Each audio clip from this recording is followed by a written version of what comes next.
ആ രൂപം ആരുടേതാണെന്ന് അവന് വ്യക്തമായില്ലെങ്കിലും അതൊറ്റ നോട്ടത്തിൽ തന്നെ ഒരു മനുഷ്യസ്ത്രീയല്ലെന്ന് അവൻ ഉറപ്പായി. വീണ്ടും ഒരിക്കൽ കൂടെ അവൻ കർട്ടൻ മാറ്റി നോക്കിയപ്പോൾ ആ രൂപം അവിടെ നിന്ന് അപ്രത്യക്ഷമായി.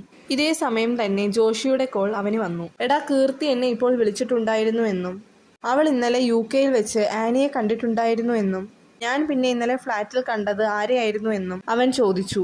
ഞാൻ ആദ്യം കരുതിയത് ഇതെല്ലാം നിന്റെ മാത്രം തോന്നലായിരിക്കുമെന്നാണ്.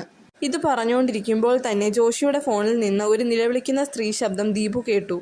ആരാണിപ്പോൾ അവിടെ കരഞ്ഞതെന്ന് ദീപു ചോദിച്ചപ്പോൾ ഞാനൊരു നിലവിളി ശബ്ദവും കേട്ടില്ലല്ലോ എന്ന് ജോഷി പറയുന്നു. അപ്പോഴാണ് ജോഷിക്കൊരു കാര്യം ഓർമ്മ വന്നത്.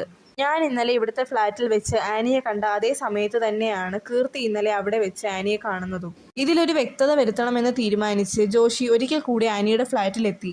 സെക്യൂരിറ്റിയോട് ആനിയുടെ ഫോട്ടോ കാണിച്ചിട്ട് ഈ സ്ത്രീ തന്നെയല്ലേ 3rd ഫ്ലോറിൽ താമസിക്കുന്ന ആനി എന്ന് ചോദിച്ചപ്പോൾ അയ്യോ, ഇതൊരു ചെറുപ്പക്കാരി കുട്ടിയല്ലേ എന്നും ഞാൻ ഉദ്ദേശിച്ചത് വയസ്സായ ഡോക്ടർ ആനി മാഡത്തെ ആണെന്നും സെക്യൂരിറ്റി പറഞ്ഞു. ഇത് കേട്ട ജോഷി പെട്ടെന്ന് തന്നെ ഓടി 3rd ഫ്ലോറിലെത്തി ഡോറ് തട്ടിയപ്പോൾ ഡോർ തുറന്നത് വയസ്സായ സ്ത്രീയായിരുന്നു. ഇവിടെ ആനി എന്നൊരു പെൺകുട്ടി ഉണ്ടോ എന്ന് ചോദിച്ചപ്പോൾ ഞാനാണ് ഡോക്ടർ ആനി എന്നും ഇവിടെ മറ്റാരും താമസമില്ല എന്നും അവർ പറഞ്ഞു. ഞാൻ 2 ദിവസത്തിന് മുമ്പ് ഈ റൂമിൽ വന്നപ്പോൾ മറ്റൊരു പെൺകുട്ടി ഈ റൂമിൽ ഉണ്ടായിരുന്നു എന്നവൻ മറുപടി പറഞ്ഞപ്പോൾ അതിന് ഞാൻ 2 ദിവസമായി റൂമിൽ ഇല്ലായിരുന്നു എന്നും റൂം ലോക്കായിരുന്നു എന്നും ഇന്ന് രാവിലെയാണ് തിരിച്ചെത്തിയതെന്നും അവർ മറുപടി പറയുന്നു. അപ്പോൾ തന്നെ ജോഷി അവിടെ നിന്നിറങ്ങി ദീപുവിനെ വിളിച്ചിട്ട് നാളെ തന്നെ ഞാൻ നാട്ടിലെത്തുമെന്നും ആനിയുടെ കാര്യത്തിൽ നാളെ തന്നെ ഒരു ക്ലാരിറ്റി വരുത്താമെന്നും ജോഷി അവനോടായി പറയുന്നു. പിറ്റേന്ന് രാവിലത്തെ ഫ്ലൈറ്റിൽ തന്നെ ദുബായിൽ നിന്ന് ജോഷി നാട്ടിലെത്തി. അന്ന് വൈകുന്നേരം അവൻ ദീപുവിനെയും കൂട്ടി കുളത്തൂപ്പുഴയിൽ ആനി പണ്ട് വാടകയ്ക്ക് താമസിച്ചിരുന്ന ഒരു വീട്ടിലേക്ക് പോകുന്നു.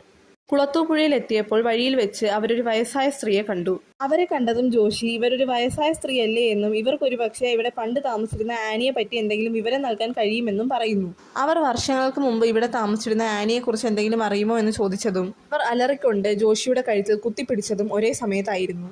ഈ വീഡിയോ എല്ലാവരും ഒന്ന് ലൈക്ക് ചെയ്ത് സബ്സ്ക്രൈബ് ചെയ്ത് സപ്പോർട്ട് ചെയ്യണേ.